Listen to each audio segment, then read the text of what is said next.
잡코리아에서 퇴사 경험이 있는 직장인 2288명을 대상으로 설문조사를 진행하였습니다.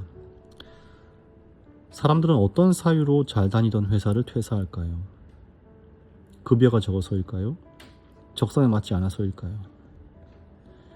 놀랍게도 퇴사 사유의 1위는 직장 동료와의 갈등 때문이었습니다.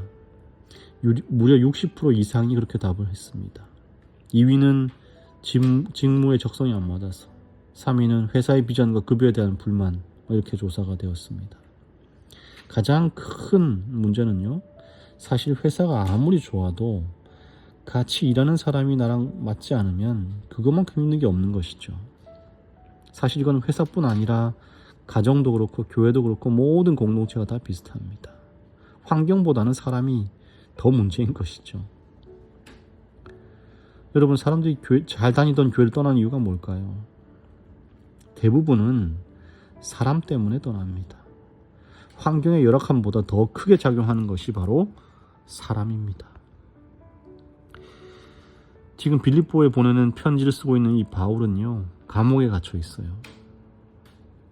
배고픔과 외로움, 두려움 속에서 지내는 이 환경이 그를 힘들게 했을까라고 한다면 그렇지 않다는 것입니다. 그는 오히려 감옥에서 빌립보서라고 하는 기쁨의 편지를 씁니다.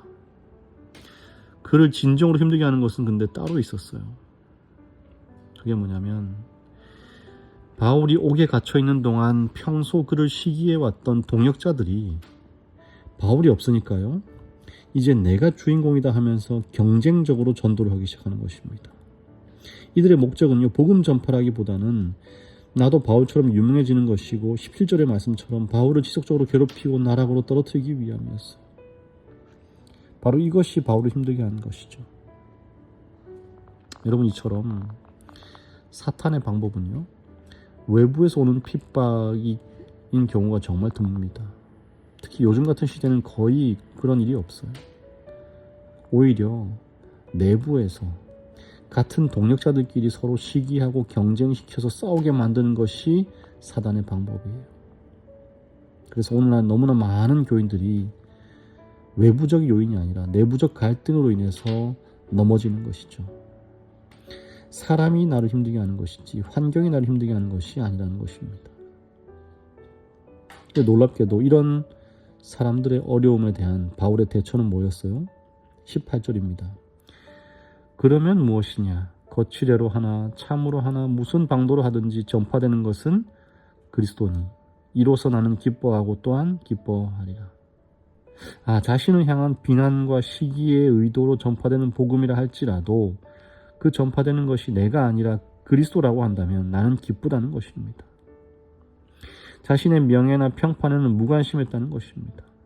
내가 잊혀지고 공격받는다 하더라도 나를 통해 그리스도가 드러날 수 있다면 그걸로 족하다는 것입니다. 여러분, 누군가가 지나가는 말로라도 나에게 아쉬운 소리를 하면 잠 못 이룰 만큼 분노하고 화가 나잖아요. 여러분, 누군가가 헌금을 냈는데 그 순서지에 자기 이름이 빠지면 얼마나 서운합니까? 일주일 내내 서운한 것입니다. 그리고 그 순서지를 만든 사람이 미운 거예요. 그런 감정이 잘 없어지지 않는 것입니다. 왜 그런 거예요? 아직 내 안에 나의 존재가 너무 크기 때문에. 내가 낸데 어떻게 나한테 이럴 수 있나는 것입니다. 이런 자아가 죽어야지만, 완전히 깨어진다면 세상은 더 이상 나를 괴롭게 할 도구를 잃어버리는 것입니다. 오직 그리스도가 드러난다면, 그분의 영광이 빛난다면 나의 영광은 가리워져도 기쁜 것이죠. 우리 모두가 그런 기쁨을 맛보게 되면 참 좋겠습니다. 바울은 이어서 말합니다. 20절 21절 나의 간절한 기대와 소망을 따라 아무 일에든지 부끄러워하지 아니하고 지금도 전과 같이 온전히 담대하며 살든지 죽든지 내 몸에서 그리스도가 존귀하게 되려 하려 하나니. 바울의 간절한 기대가 뭐였어요? 어떤 상황 속에서도 그리스도를 존귀하게 하는 데에 실패하지 않는 것입니다. 그리고 여기 살든지 죽든지라고 했는데, 만약 그가 살아남는다면 그리스도는 그의 증거와 활동으로 영광을 받을 것이고요. 그렇지 않고 만약 그가 죽는다고 하더라도 주를 위해 그가 기꺼이 받아들이는 그 죽음을 통하여 주님께서 존경을 받을 것이라는 사실입니다. 여러분, 우리가 다 살아있을 때는 우리의 회심, 성화, 주의 사업에 대한 헌신적인 노력, 실현에 대한 충심 어린 인내, 그리고 그들의 수고로 얻은 굳건한 성과를 통해 그리스도를 존귀하게 할 것입니다. 그리고 죽을 때는 어떻게 해요? 하나님의 진정한 자녀라고 한다면 대부분의 인간이 죽음을 대할 때 갖는 두려움을 초월하고요. 그리고 장래에 대한 염려를 모두 주께 의탁하고, 그리고 살아남는 자들에게 끼치는 그의 경건한 삶과 두려움 없는 죽음의 영향력을 통하여 증거하기를 지속함으로써 하나님의 아들을 존귀하게 한다는 사실을 보여주고 있는 것입니다. 그래서 살든지 죽든지 누가 존귀하게 되는 거예요? 그리스도가. 21절을 통해 바울은 자신의 철학에 방점을 찍습니다. 이는 내게 사는 것이 그리스도니 죽는 것도 유익함이라. 이 에스더가 단순히 이렇게 감정적으로 막 들이낸 것이 아니죠. 막 급하게 결정한 것이 아닙니다. 죽음에 대해서 이렇게 초연할 수 있는 사람은 정신이 어떻게 된 사람밖에 없어요. 근데 바울이 이렇게 단언하는 것입니다. 인생은 살 가치가 없다고 말하는 것. 비관주의자의 단언이 아닙니다. 기진맥진해서 너무 오래 살아서 즐거움의 감각마저 잃어버린 자의 단언, 그런 것도 아닙니다.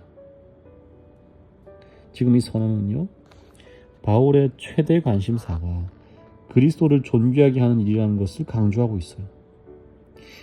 만약 바울이 삶과 봉사를 통하여 증거를 수행하는 것을 주님의 최선으로 생각한다면 그는 당연히 그리스도를 나타낼 것이었어요. 그러나 또 한편으로는 의인의 죽음 역시 은혜로운 복음의 효력에 대한 강력한 확증이 될 수 있다는 사실입니다. 바울이 만약 그렇게 죽음을 맞이하게 한다고 해도 그를 바라보는 모든 심령들은 그 죽음의 순간에서조차 하나님을 완전히 신뢰하는 자의 확신과 믿음의 감화를 받게 될 것이기 때문입니다. 대표적으로 스데반의 죽음을 통해서 맺어진 값진 결실들이 있죠. 예수 그리스도가 죽음으로 말미암아 더욱 큰 가치의 열매가 열렸어요. 한 사람의 죽음이 때때로는 삶보다 더 크게 그리스도를 드러내는 경우가 있다는 것이 사실입니다. 사랑하는 성도 여러분, 세상은 내가 얼마나 인정받느냐로 승패를 결정하지만 하늘 시민은 그리스도가 얼마나 전파되느냐로 결정됩니다. 누군가가 나를 오해할 때, 내 공로를 가로채려 할 때 나는 과연 바울처럼 기뻐할 수 있을까? 오늘 꼭 한번 생각해 보시기 바랍니다. 나의 자존심보다 주님의 영광이 더 크다고 내가 고백할 수 있을까? 나를 증명해야 하는 이 피곤한 삶을 내려놓고 그리스도만 높일 수 있을까? 하는 깊은 묵상을 오늘 우리가 다 경험해 보면 좋겠습니다. 하늘에 계시는 하나님, 오늘 바울의 고백을 통하여 우리의 삶의 목표가 어디에 있어야 할지를 바라보게 하시니 감사를 드립니다.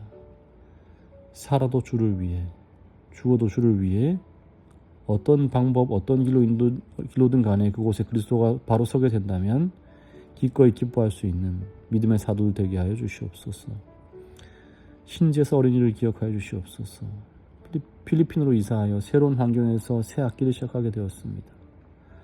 어디에 있든지 간에 주님이 지켜 보호해 주시고, 비록 타 문화권이지만 지식과 지혜가 날마다 자라가고 하나님 보시기에 총명하고 명석한 어린이로 자라날 수 있도록 복을 더하여 주시옵소서.